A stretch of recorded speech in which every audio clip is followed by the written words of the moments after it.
pessoal, bem-vindos a mais um episódio de Mil Crimes. Esse é um mini episódio, então sou somente eu, a Bruna. E não tem recado, o único recado é que esse episódio foi uma sugestão do Murilo Henrique. Então, muito obrigado, Murilo. E se você quiser mandar sugestão de episódio, manda no e-mail pra gente, milcrimes@gmail.com. Então, bora direto pro caso de hoje.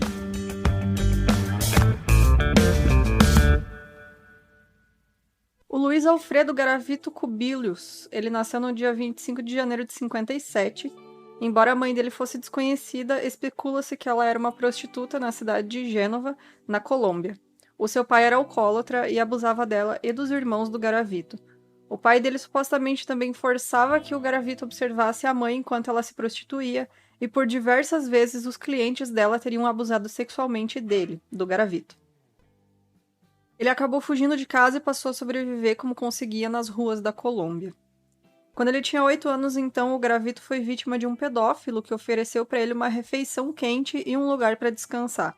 Então, mesmo relutante, o menino aceitou a oferta, mas o homem levou ele para uma casa abandonada e abusou sexualmente do Garavito. Poucos dias depois desse acontecido, ele se juntou a uma gangue para se proteger. Então, essa gangue costumava roubar carros, dinheiro e comida. Algum tempo mais tarde, ele arrumou um emprego e passou a viajar frequentemente por toda a Colômbia por causa desse novo trabalho. Embora ele se mudasse com muita frequência, ele tinha uma namorada chamada Teresa, que tinha um filho pequeno. Então, a partir de 92, meninos começaram a desaparecer rapidamente das ruas da Colômbia. Por causa da guerra civil, que durava décadas, muitas crianças na Colômbia eram pobres, desabrigadas ou órfãs. Então, por anos, esses assassinatos passaram despercebidos, porque muitas das vítimas não tinham nenhum relatório policial arquivando sobre seu desaparecimento. Então, aglomerados de corpos começaram a aparecer por toda a Colômbia, mas as autoridades não deram muita atenção até 97, quando valas comuns foram descobertas. Esse grande número de crianças desaparecidas exigiu uma investigação ampla, já que essas mortes não se limitavam a uma área específica. Em fevereiro de 98, 2 cadáveres nus de crianças foram encontrados deitados lado a lado fora da cidade de Gênova. No dia seguinte, a poucos metros de distância, foi encontrado um terceiro cadáver, dessa vez em avançado estado de composição, e todos os corpos tinham sido amarrados nas mãos. Várias manchas de sangue foram encontradas na área, assim como uma faca. Os pescoços e os órgãos genitais externos foram profundamente cortados ou decepados. E uma investigação mais detalhada dos corpos revelou marcas de mordidas e sinais de penetração anal, e um frasco de lubrificante também foi encontrado. Então, entre 92 e 99, o Garavito matou mais de 200 crianças e seu nome popular tornou-se La Bestia, que é a besta. Então, ele tinha como alvo meninos de entre 6 e 16 anos que eram sem teto, camponeses ou órfãos, e ele se aproximava desses meninos, atraía eles com pequenos presentes, como dinheiro ou doces, oferecia trabalho fácil por dinheiro e até se disfarçava de padre, fazendeiro, sem teto, vendedor ambulante, traficante, homem idoso e jogador, para ser mais convincente e atrativo para essas crianças e evitar suspeitas contra ele. Depois que ele ganhava a confiança de uma criança, o Garavito caminhava até que os meninos estivessem cansados e vulneráveis. Primeiro ele amarrava as mãos das vítimas, então tirava todas as roupas das crianças e as torturava, estuprava e às vezes decapitava. Então normalmente o menino sofria de estupro prolongado e tortura, tendo suas nádegas apunhaladas e objetos afiados inseridos em seu ânus. Seus testículos eram frequentemente cortados e colocados em suas bocas. Então, junto a alguns corpos de vítimas do Garavito, foi encontrada uma arma do crime e uma nota que tinha o endereço escrito nela. Essa nota tinha o endereço da namorada do Garavito, que quando foi contatada disse à polícia que não via ele há meses, porém deu para a polícia uma sacola que ele tinha deixado que continha vários pertences dele. Esses itens incluíam fotos de meninos, diários detalhando seus assassinatos, registros de suas vítimas e contas. Essa informação levou os policiais até a casa do Garavito, que estava vazia. Os detetives acreditavam que ele estava viajando a trabalho ou tentando encontrar sua próxima vítima. Ele foi preso pela polícia local poucos dias depois, sob uma acusação não relacionada de tentativa de estupro contra um adolescente. Então, em 8 de junho de 96, um menino desapareceu na cidade de Boyacá, e o cadáver foi encontrado 5 dias depois, decapitado, com o pênis decepado preso dentro da boca. A mãe do menino imediatamente iniciou uma busca e descobriu que o menino tinha sido visto pela última vez em uma loja local com alguns outros meninos e um estranho que comprou doces para eles. Esse estranho foi identificado como Garavito. Ele foi interrogado pela polícia, mas afirmou que certamente comprava doces para as crianças, mas a polícia acabou deixando ele para lá, e aproximadamente 4 dias depois, o Garavito matou outro menino de 13 anos na cidade vizinha de Pereira. Em 22 de abril de 99, em um arbusto próximo a uma rua que sai da cidade de Vila Vicêncio, na Colômbia também, um morador de rua observou um homem adulto que tentava abusar de um menino. Nesse mesmo dia, alguns taxistas viram um homem que condizia com a descrição, e o homem não tinha identificação pessoal, mas deu o nome e documentos de um político de uma cidade pequena dali perto. Aquela região da Colômbia tinha muitos assassinos e serial killers nessa época, e não ficou claro de quem que eram essas vítimas. Então, por exemplo, Pedro Alonso Lopes teve cerca de 70 vítimas. Ele ficou localmente conhecido como o Monstro Estrangulador dos Andes, mas as cenas do crime e o estado dos cadáveres não correspondiam em nada aos crimes dos outros assassinos em série. Por exemplo, Pedro Lopes só matava meninas. Então, a criação de um perfil, de um profiling, não foi possível devido a problemas organizacionais e de financiamento. Então, uma unidade de 4 pessoas do Escritório de Investigações do DA, da província da Armênia, começou a procurar homicídios semelhantes em toda a Colômbia.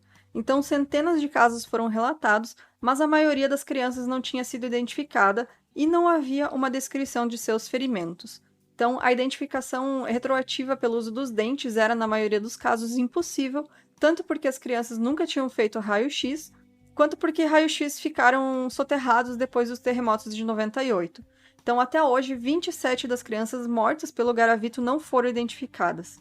A reconstrução facial foi realizada em alguns casos pelo Instituto de Medicina Legal de Bogotá. Então, antes das confissões do Garavito, o povo ainda não acreditava que era um assassino responsável pelos crimes, um serial killer, né? Então, embora não houvesse nenhuma indicação para isso, os suspeitos da população eram satanistas ou outras organizações secretas, e outra teoria era o comércio de órgãos. Então, como eu comentei, quando ele foi preso, ele usou o nome de um político, e a identificação por impressão digital não pôde ser feita naquele momento. Então, em março de 99, depois que a polícia checou alguns números de telefone que foram encontrados nas roupas dele, eles descobriram que, na verdade, ele se tratava do Garavito. Então, em 28 de outubro de 99, após várias semanas de investigações, a polícia expôs para o Garavito que eles já sabiam da identidade verdadeira dele e que tinham encontrado várias provas dos crimes que ele cometeu. Então, durante o interrogatório, ele confessou seus crimes imediatamente e pediu perdão a Deus e à humanidade. Ele também declarou que se lembra de todos os detalhes de seus crimes, incluindo as datas. Para o Departamento de Justiça da Colômbia, a confissão do Garavito não foi suficiente. Ele tinha uma doença ocular rara e encontrada apenas em homens em uma determinada faixa etária, e seus óculos foram projetados especificamente para sua condição única. Esses óculos, em particular, foram encontrados no local de uma vala comum. Então, o Garavito também deixou garrafas vazias de bebida, sua cueca e, ocasionalmente, seus sapatos. O DNA foi encontrado nas vítimas junto com outros itens deixados para trás.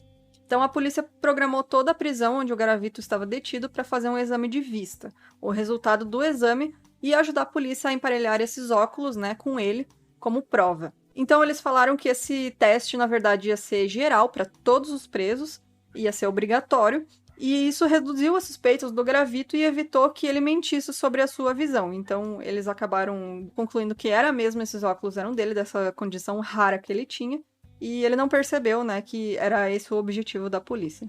Então, enquanto o Garavito estava fora da cela, os detetives também coletaram amostras de DNA de seu travesseiro e da área de estar da cela, né? Então, da cela não, desculpa, do lugar onde ele fez os exames. Então, o DNA encontrado nas vítimas era compatível com o encontrado na cela do Garavito, e ele foi considerado culpado em 138 das 172 acusações, e foi condenado a 1.853 anos e 9 dias de prisão, que foi a pena mais longa da história da Colômbia.